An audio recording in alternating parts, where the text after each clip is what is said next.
Hello दोस्तों, कैसे हैं आप सभी। उम्मीद करता हूँ आप सभी बहुत ही अच्छे होंगे। तो आज की इस वीडियो में हम बात करेंगे क्लास 12th का रसायन विज्ञान का बहुत ही इंपॉर्टेंट टॉपिक जो है एक्स किरण विवर्तन तथा ब्रेग समीकरण। तो एक्स किरण विवर्तन तथा ब्रेग समीकरण क्या है इस वीडियो में हम समझेंगे और बहुत ही आसानी से आपको समझ में आएगा और ये जितना भी लिखवाया गया है ये सब याद भी हो जाएगा। तो चलिए दोस्तों देख लेते हैं। तो इसमें क्या हमें पढ़ना है, हमें पढ़ना है एक्स किरण विवर्तन तथा ब्रेग समीकरण। तो ये क्या इसमें कहा गया है, सबसे पहली बात यहाँ से हम फिगर से ये सभी बातों को मैं समझाऊं तो ये बात है, इसमें कहा गया है कि कोई भी क्रिस्टल है, क्रिस्टल ठोस है, तो कोई भी क्रिस्टल ठोस होता है तो उसमें क्या होते हैं, परतें होती हैं, उसमें क्या होंगे, सतहों से मिलकर बना होगा कि नहीं। जैसे मान लेते हैं कोई भी क्रिस्टल हो, ठीक है, तो कोई भी क्रिस्टल, ये क्रिस्टल मान लेते हैं, ये कोई क्रिस्टल है तो ये क्या है, ये सतहों से मिलकर बना होगा, ठीक है। इसके निम्नलिखित सतह होंगे कि नहीं क्रिस्टल के। तो ये जो क्रिस्टल है, मान लेते हैं मैं ऐसे कह दूं कि ये कोई क्रिस्टल है, समझिए, ये कोई मान लेते हैं, हमने कह दिया कि ये कोई क्रिस्टल है। अब क्रिस्टल का ये जो है, ये ऊपर का लेयर है, ये सतह है, बहुत सारे पृष्ठों से मिलकर क्रिस्टल बना होता है। तो मान लेते हैं इसमें कहा गया है कि जब मैं यहाँ पे नाम लिख दे रहा हूँ, ये है क्रिस्टल,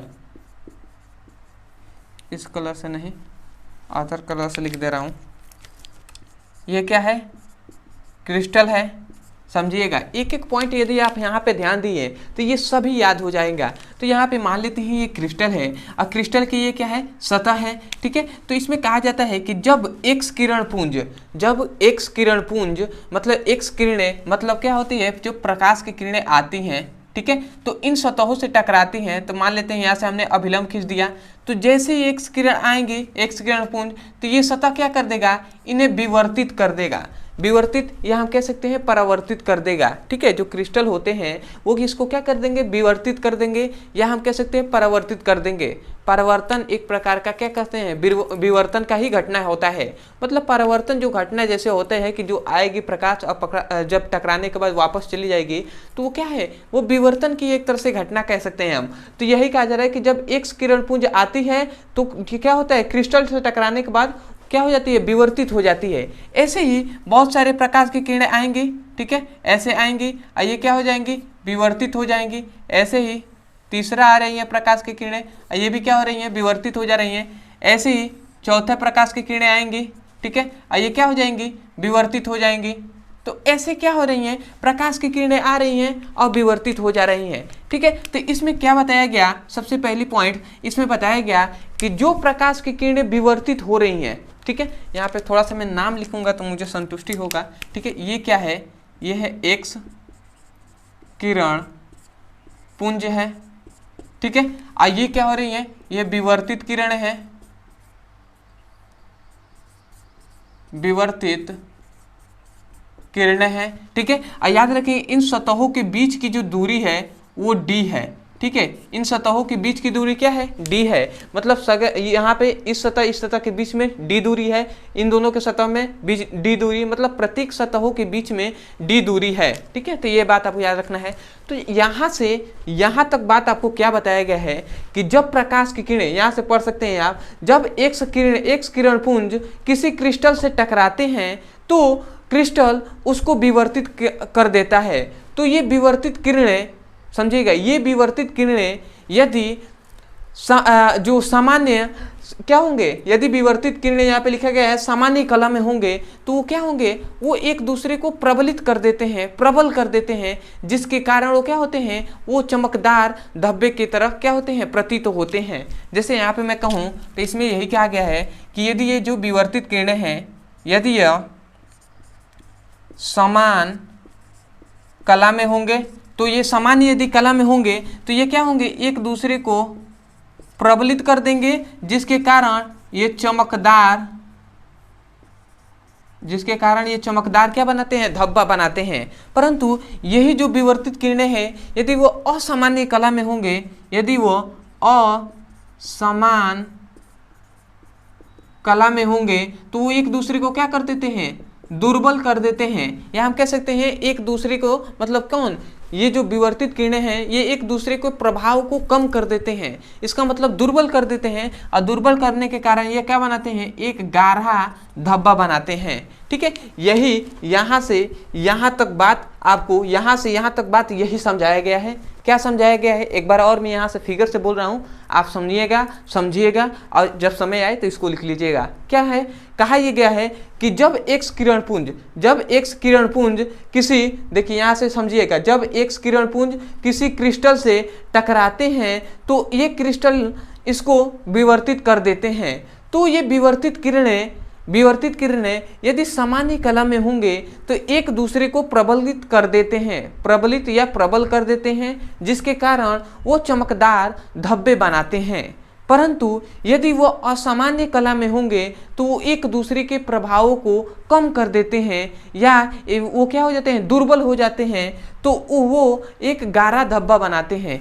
यही यहाँ से यहाँ तक बोला गया है। आप एक बार पढ़ सकते हैं कि जब एक्स किरण पुंज किसी क्रिस्टल से टकराते हैं तो वह एक दूसरे को विवर्तित कर देते हैं, तथा विवर्तित किरणें यदि सामान्य कला में होंगे तो क्या कर देते हैं, वो एक दूसरे को प्रबल कर देते हैं, जिसके कारण क्या होता है, वो फोटोग्राफी प्लेट पर चमकदार धब्बा बनाते हैं, जिसके कारण क्या होगा, फोटोग्राफी प्लेट पे चमकदार धब्बे बनाएंगे।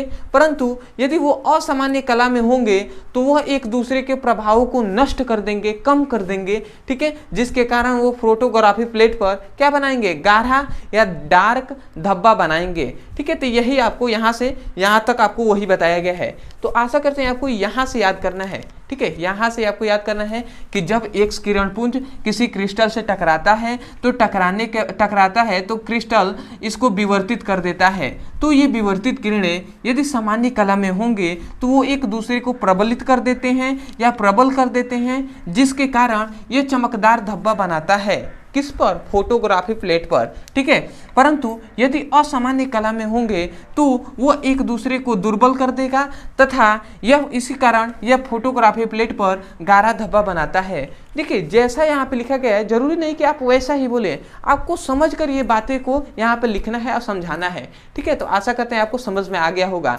तो कभी भी आपको यहाँ से याद करना है। ठीक है, अब आते हैं हम कि यहाँ पे बताया गया कि जब ये इतने बात हो गई तो दो वैज्ञानिक है, एक है WH ब्रैग और एक है WL ब्रैग। ये दोनों वैज्ञानिकों ने क्या किया, प्रयोग किया और इन्होंने जिंक सल्फाइड की संरचना दी। जब इन्होंने जिंक सल्फाइड की संरचना दे दिया, ठीक है, कौन वैज्ञानिक, WH ब्रैग और WL ब्रैग, ये दो वैज्ञानिक हैं और इन्होंने दोनों ने प्रयोगों द्वारा क्या दिया, जिंक सल्फाइड की संरचना दिया और इस पर निम्नलिखित निष्कर्ष निकाला। और वो निष्कर्ष क्या है, वो निष्कर्ष पहला ये है कि जो क्रिस्टल होते हैं, क्रिस्टल के अधिकांशतः सतह से एक्स किरण का परावर्तन के नियमों का पालन करता है। मतलब कहने का मतलब है, यहाँ से क्या कहा गया है, जो क्रिस्टल होते हैं, क्रिस्टल का अधिकांशतः एक्स किरण का विवर्तन, मतलब क्रिस्टल के अधिकांशतः जो एक्स किरण का विवर्तन होता है, जो ये विवर्तन की घटना होती है, मतलब ये एक्स किरण का ही ना विवर्तन हो रहा है, ये एक्स किरण आ रही है, टकराने के बाद विवर्तित हो जा रही है, तो वही कहा जा रहा है एक्स किरण का विवर्तन परावर्तन के नियमों का पालन करता है। तो जाहिर सी बात है, देख रहे हैं किरणें आ रही हैं और चली जा रही हैं, तो विवर्तन एक प्रकार का परावर्तन ही होता है। तो यही कहा जा रहा है कि एक्स किरण का विवर्तन परावर्तन के नियमों का पालन करता है। यही प्रथम नियम में कहा गया है कि क्रिस्टल के अधिकांशतः सतह से एक्स किरण का विवर्तन परावर्तन के नियमों का पालन करता है। समझ में आया। और दूसरी नियम यह कहता है कि परावर्तित किरणें उस समय सामान्य कला में होंगी। ये सामान्य कला का मतलब अभी हम बताएंगे। यहाँ पे ये कहा जा रहा है कि परावर्तित किरणें, जो ये परावर्तित किरणें हैं, ये उस समय सामान्य कला में होंगी जब उन दोनों सतहों के बीच की दूरी, तथा तरंगदैर्ध्य लैम्डा के पूर्ण गुणज होते हैं। ठीक है, मतलब जब डी और लैम्डा के पूर्ण गुणज होंगे तभी जाकर किरणें क्या होंगी, सामान्य कला में होंगे। अब वो सामान्य कला क्या है, अभी हम चर्चा कर लेते हैं। सबसे पहले ये ब्रेग समीकरण का ये क्या है, ये आपका समीकरण है, तो इसको आपको याद रखना है। एन लैम्डा इक्वल टू है 2d sin थीटा, जहाँ n क्या है, पूर्णांक है, संख्या है। ठीक है, कोई भी 1 2 3 4। ठीक है, और लैम्डा क्या है, तरंगदैर्ध्य है। ठीक है, और यहाँ पे d क्या है, d भैया है दोनों सतहों के बीच की दूरी, जगह नहीं है, नहीं तो लिख देते हैं। ठीक है, और sin थीटा, अब थीटा यहाँ पे क्या है, इनके बीच जो कोण बन रहा है, परावर्तन और अपवर्तन के बीच जो कोण बन रहा है वही है थीटा। तो आशा करते हैं ये आपको समझ में आ गया होगा। अब आते हैं कि सामान्य कला का मतलब क्या होगा और असामान्य कला का मतलब क्या होगा। तो याद रखेंगे दोस्तों, सामान्य कला का मतलब, यहाँ पे मैं थोड़ा सा यहाँ पे चर्चा करूँ, थोड़ी सी छोटी सी बात ले रहा हूँ, ठीक है। ये कोई है, ठीक है, और इस पे जो तरंगे चलती हैं या किरणें चलती हैं, ठीक है, तो ये क्या है, तरंगे हैं। तो ये इस प्रकार चल रही है ना, तो ये सामान्य कला का मतलब है कि एक किरण ऐसे चली तो फिर से इसी पर एक और चल रही है, ठीक है, तीसरा और इसी पर चल रहा है, चौथा इस तरह और चल रहा है। तो जब ये लगातार एक एक किरणें इसी पर एकदम चलते रहेंगी तो ये क्या होंगी, मजबूत होंगी ना, डार्क दिखेंगी कि नहीं, बहुत ही चमकदार दिखेंगी, ठीक है। तो इसीलिए कहा जा रहा है प्रबल हो जाती हैं, मतलब प्रबल का मतलब दूर से ही दिखाई देने लगती हैं, ठीक है। तो प्रबल हो जाती हैं जिसके कारण चमकदार दिखाई देती हैं। परंतु यहाँ पे कहा जा रहा है असामान्य कला पे होंगे, ठीक है। असामान्य कला का मतलब, ठीक है, यहाँ पे मैं इसको मिटा दे रहा हूँ, असामान्य कला के भी बता दे रहा हूँ, ठीक है। असामान्य कला के यहाँ पे मतलब है कि मान लेते हैं कोई भी किरणें हैं,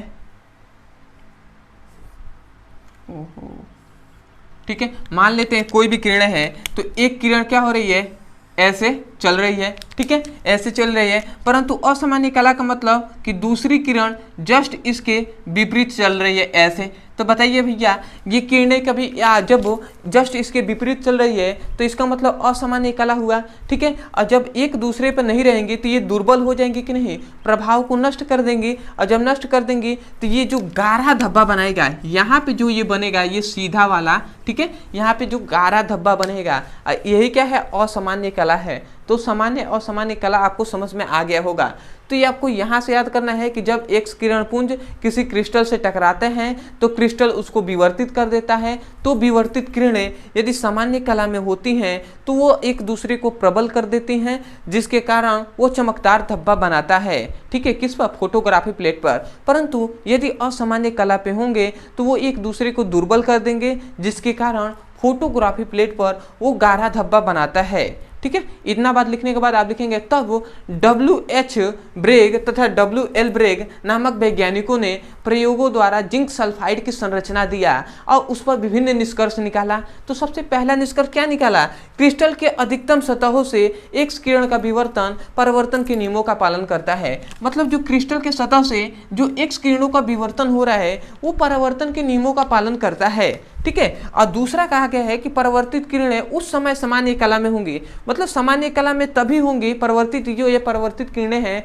सामान्य कला में तभी होंगी जब उन सतहों के बीच की दूरी d तथा तरंगदैर्घ्य लैम्डा के पूर्ण गुणज होगा, तभी जाकर क्या होंगी, सामान्य कला में होंगी। ये दो उन्होंने क्या बताया, निम्नलिखित क्या बताया, इन्होंने निष्कर्ष निकालकर ये बताया। और ये क्या है, n है यहाँ पे पूर्णांक, लैम्डा है तरंगदैर्घ्य, d क्या है, दूरी है दोनों सतहों की, और ये थीटा है, मतलब क्या हो रही है, आपतित और परावर्तित दोनों के किरणों के बीच में जो कोण बन रहा है वो थीटा है, ठीक है। तो आशा करते हैं ये आपको ब्रेड समीकरण अच्छे से समझ में आ गया होगा। तो मैं यही कहूँगा दोस्तों, कोई भी टॉपिक यदि आपको समझ में नहीं आता है तो केवल आपको एक ही कार्य करना है, उस टॉपिक का नाम लिखना है यूट्यूब पर और अंत में हमारे चैनल का नाम लिख देना है, आपको वीडियो वहाँ से मिल जाएगा, ठीक है। अदरवाइज सबसे पहले आप इसका स्क्रीनशॉट ले लीजिए, उसके बाद बात ही करते हैं, ठीक है।